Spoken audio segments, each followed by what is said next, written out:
Hello friends, watermelon and my blood sugars. ఇప్పుడు నా fasting blood sugars about 93 milligrams per deciliter. ఈ కప్లోని fresh watermelon about 250 grams ఉంది. అంటే 21 grams of carbs, 1 gram fibre, 1.5 grams of protein. దీని glycaemic index 80 అంటే చాలా high. ఎక్కువ జిఐ ఉండే ఏ ఫుడ్ అయినా ఫాస్టర్ డైజెషన్ రేట్తో బ్లడ్లోకి షుగర్స్ని క్విక్గా అబ్జర్వ్ చేసి క్విక్ అండ్ హై షుగర్స్ పైకి ఇస్తుంది. ఇప్పుడు ఈ 250 grams of fresh water melon తిని మన బ్లడ్లోని గ్లూకోజ్ లెవెల్స్ ఇప్పుడు అనుకున్న విధంగా ఇంపాక్ట్ అవుతుందో లేదో మన కంటిన్యూస్ గ్లూకోజ్ మానిటర్ యూస్ చేసి తెలుసుకుందాం.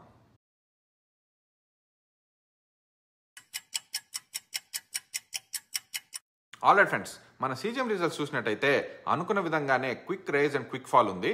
ఇక్కడ మోడరేట్గా షుగర్ స్పైక్ కనిపిస్తుంది, ఎందుకంటే క్వాంటిటీ 250 grams అవడం వల్ల. అయినా కూడా ఇలా క్విక్ రైజ్ అవడం వల్ల ప్యాంక్రియాస్ ఇన్సులిన్ని హై లెవెల్స్లో ప్రొడ్యూస్ చేయాల్సి వస్తుంది. ఇలా ఇన్సులిన్ ఓవర్ కాంపన్సేట్ చేయడం వల్ల బ్లడ్ షుగర్ సడన్ ఫాల్ కూడా చూస్తారు. ఆల్రైట్, ఈ వీడియో కనుక మీకు ఇన్ఫర్మేటివ్ అనిపిస్తే ఫ్రెండ్స్ మన ఛానల్ని ఫాలో అవడం మర్చిపోవద్దు. మరొక హెల్ప్ఫుల్ వీడియోతో మళ్ళీ కలుద్దాం. అంతవరకు బాయ్.